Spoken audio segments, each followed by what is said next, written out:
¿Qué tal? Soy Carlitos Galván, también conocido como Erismil, y en este video vamos a continuar con la sección de videos de diseño de videojuegos.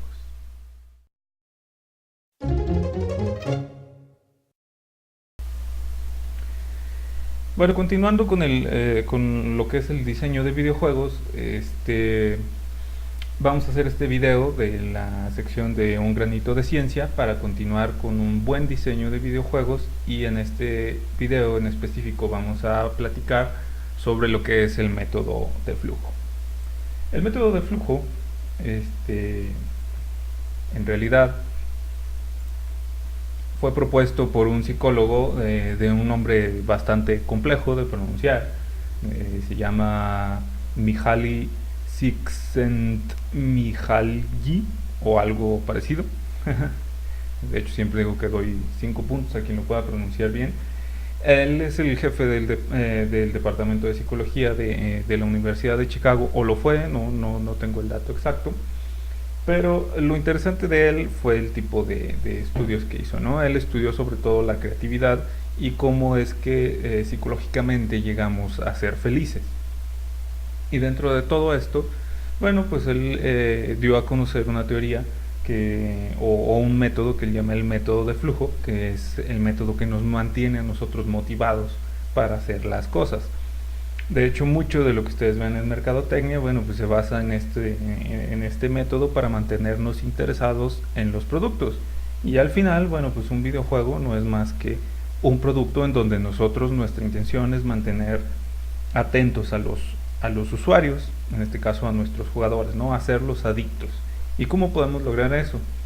Bueno, él propone varios principios, y entre esos él comenta que, bueno, tenemos que lograr que el usuario se concentre completamente en el momento. Esto es, que deje de pensar en todos esos problemas. Incluso por eso los buenos juegos llegan a ser adictivos, porque en realidad nos ayudan a desconectarnos de los problemas de la vida real y nos enfocamos completamente en el juego y sentimos que somos parte de él.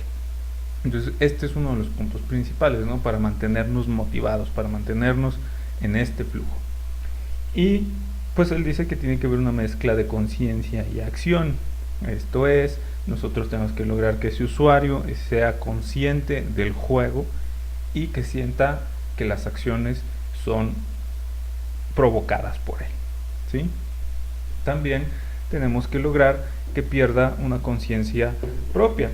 Esto es, que el usuario se sienta muy identificado con los personajes del juego, ¿sí? Que él sienta que él es el juego, que él es el jugador, no es una persona que tiene una consola o que tiene un teléfono. No, él es el jugador que está en medio de la historia. La conciencia de que nosotros somos una persona ajena se pierde y comenzamos a sentir que somos el personaje de ese juego. Y como personaje, bueno, pues nosotros tenemos que tener esa sensación de control sobre todo lo que sucede en ese juego. Muchos de estos principios lo podemos ver fácilmente en cualquier juego RPG. Si ustedes se ponen a pensar, bueno, nosotros tenemos el control sobre las cosas, podemos hacer otros objetos especiales, por ejemplo, con cosas que recolectamos, podemos modificar el ambiente. Entonces, muchos de los juegos RPG son los mejores ejemplos que vamos a encontrar donde aplican todo este concepto de psicología. También, bueno, otro principio es que tenemos que lograr una distorsión temporal. Un buen ejemplo es que muchas veces por ejemplo en los RPGs, que es donde se da más el caso, cualquier juego puede ser así de adictivo, pero se logra que el usuario incluso duerma menos, ¿no? O sea, el usuario prefiere estar jugando que dormir, porque pierde por ahí la sensación del tiempo y él no se da cuenta, ¿no? Que está jugando. ¿Y por qué? Bueno, pues porque él está dentro de este método de flujo. Y finalmente, bueno, para lograrlo, pues necesita ser una experiencia gratificante y que tenga un fin justificado, ¿sí? Entonces, eso es parte de la historia, ¿no? Nosotros tenemos que darle al usuario gratificaciones periódicas, de tal forma que él sienta que lo que hace vale la pena. Él no está perdiendo el tiempo por jugar, él realmente siente que vale la pena lo que está haciendo, que los logros de ahí tal vez a nadie le vayan a importar, pero para él son muy importantes. El tener un ítem especial, el haber logrado pasar todas las misiones en nivel extra difícil, lo que sea, para él es gratificante y es justificado completamente el haber gastado tanto tiempo en un juego, ¿sí? ¿Y cómo logramos todo esto? Bueno, pues todo esto se logra con varias condiciones, pero existen 3 condiciones básicas para lograr este flujo de emociones y mantener al usuario entretenido. El usuario de alguna manera tiene que verse envuelto en actividades que tengan progreso y metas. Volvemos a los mismos ejemplos. Lo más fácil es tener una barra de experiencia, por ejemplo, y el usuario, bueno, pues siente que esas actividades le llevan a un progreso, ¿no? Todas esas pequeñas misiones que en los juegos te ayudan a subir de experiencia a tu personaje, bueno, pues tienen un fin justificado, hay una meta y es un progreso muy visible. Por eso que la gran mayoría de los últimos juegos te permitan tener cierta experiencia a lo largo del juego, o puedes, de alguna manera es visible ese progreso que tiene tu personaje, ¿sí? También, bueno, todas las acciones que hacemos durante el juego tienen que tener respuestas claras e inmediatas. No podemos hacer que un usuario tenga que hacer alguna acción en el nivel 1 para que en el nivel 8 se represente eso que hizo, ¿sí? Eso para el usuario es lento y pierde sentido. Si no ve una respuesta inmediata, el usuario va a tender a aburrirse. Entonces tenemos que tener respuestas inmediatas, tal vez como objetivos parciales, pero el juego los tiene que tener. Y finalmente otro mecanismo que podemos usar para mantener este flujo es que tiene que haber un equilibrio entre dificultad percibida y habilidades percibidas. Esto es en algunos juegos, por ejemplo shooters, en el Call of Duty, bueno, pues a lo largo de la historia siempre te están diciendo que eres un gran personaje, que tienes bastantes habilidades, pero que la misión a la que vas es muy difícil, que tienes que dar lo mejor de ti. Entonces es un impacto auditivo, pero que te está diciendo que va a ser muy difícil lo que vas a hacer, por lo tanto ya vale la pena porque es algo importante, que son de los puntos que vimos anteriormente, y sin embargo también te recalca que tienes habilidades y que esas habilidades te van a permitir lograr esos objetivos.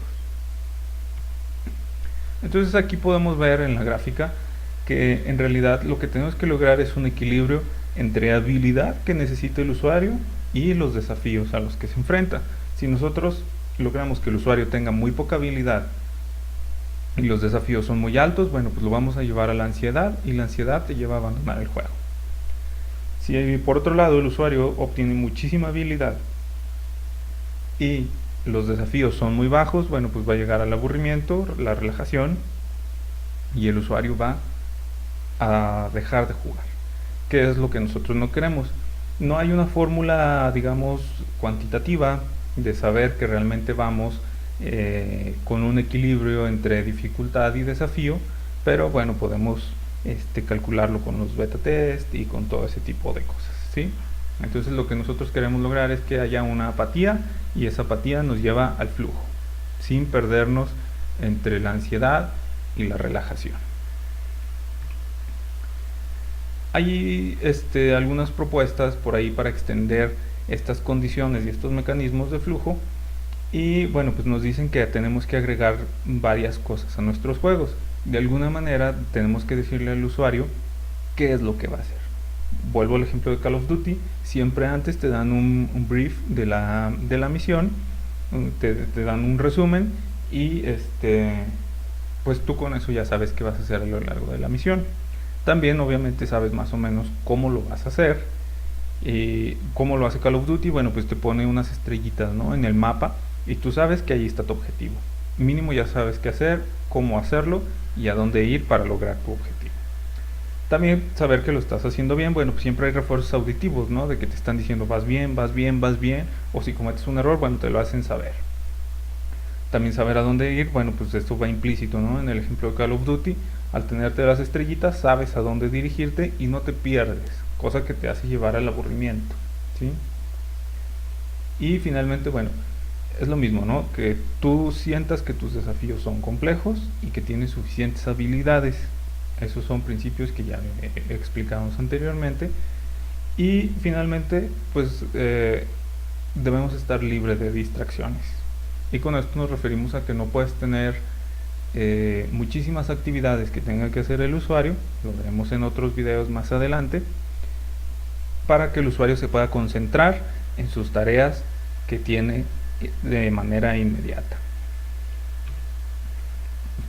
Como ya lo vimos en el video anterior, bueno, pues hay una propuesta también de Amy Jo Kim, una de las personas más importantes en diseño de videojuegos, y pues ella asegura que agregado a todo esto, para mantener ese método de flujo, bueno, pues tenemos que tener compromisos, tenemos que tener un ciclo, ¿sí?, donde el usuario cumpla con tareas, estas tareas le dan habilidad, esta habilidad le permite resolver desafíos y volvemos a las tareas, ¿sí? Entonces tenemos ahí un ciclo que debe de cumplir el usuario. También tiene que haber el progreso visible, que ya lo habíamos comentado, por eso lo de los juegos de RPGs, la experiencia, bueno, hay muchas formas de lograrlo, pero el usuario tiene que saber que va progresando. Y todo esto pues los va a llevar a los usuarios a sentir una emoción positiva. Y si nosotros sentimos una emoción positiva, bueno, pues nos vamos a sentir atraídos a ese juego y ese juego nos va a mantener ahí. Y por lo tanto, como la sensación de la emoción es positiva, todas estas acciones se vuelven relevantes y por eso queremos repetirlas. Un paso importante, bueno, que es ese progreso, pues también nos lleva a generar que debe de haber diferentes enfoques a lo largo del juego para seguir generando progreso. No es lo mismo un usuario que acaba de empezar a jugar que un usuario experto. Entonces, cada uno de estos niveles que nosotros consideremos, donde hay un usuario novato, hay un usuario experto y hay un usuario maestro, bueno, pues tiene que tener ciertos ciclos y de alguna manera hacer que cada uno de estos ciclos tenga desafíos interesantes para el usuario. Entonces, por eso el juego tiene que tener una evolución tanto en dificultad como en desafíos, como en ítems. Cada vez tienes que hacer que tu juego sea más interesante para diferente tipo de personas, no nada más enfocarte en un solo grupo. Y bueno, pues una vez que te haces experto, si tu juego nada más se basa en tareas para alguien que es newbie, pues lo va a dejar de jugar, ¿sí? Entonces todos estos ciclos que hemos visto tienen que estar subdivididos para los diferentes grupos de usuarios. Y bueno, ¿cómo vamos a motivar para que este método de flujo se mantenga? Bueno, pues es lo que habíamos dicho, ¿no? Retomamos de que cada nivel tiene que tener diferentes retos dependiendo de tu habilidad que vas adquiriendo. Bueno, debes de ir complicándolos, teniendo ítems diferentes, algo que te haga único para saber que vas avanzando. No debemos permanecer estáticos a lo largo del juego, el juego tiene que evolucionar, porque si no el usuario se va a aburrir y va a dejar de jugar. Entonces, si estás diseñando un juego, ten en consideración que no le puedes dar al usuario todo desde un comienzo, porque se va a aburrir. Entonces siempre tienes que irlo premiando con cosas nuevas, tiene que encontrar cosas nuevas cada nivel y eso lo va a llevar a mantenerse entretenido. Y bueno, el juego como tal tiene que estar planeado para llevar a un usuario en un viaje desde ser un newbie hasta ser un master.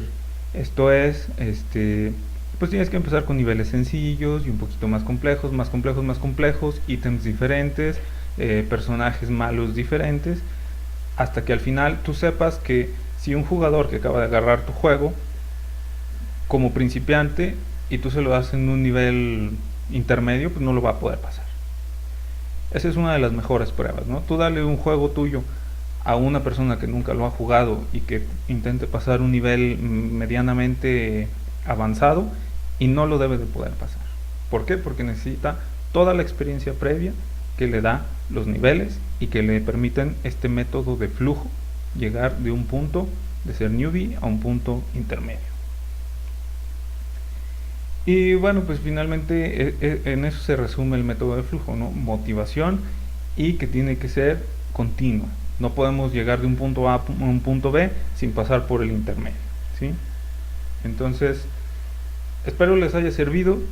Este es el segundo video que hacemos sobre diseño de videojuegos y pues vamos a ir recorriendo varios de los aspectos psicológicos, motivadores y características que tienen que tener los ítems de su juego.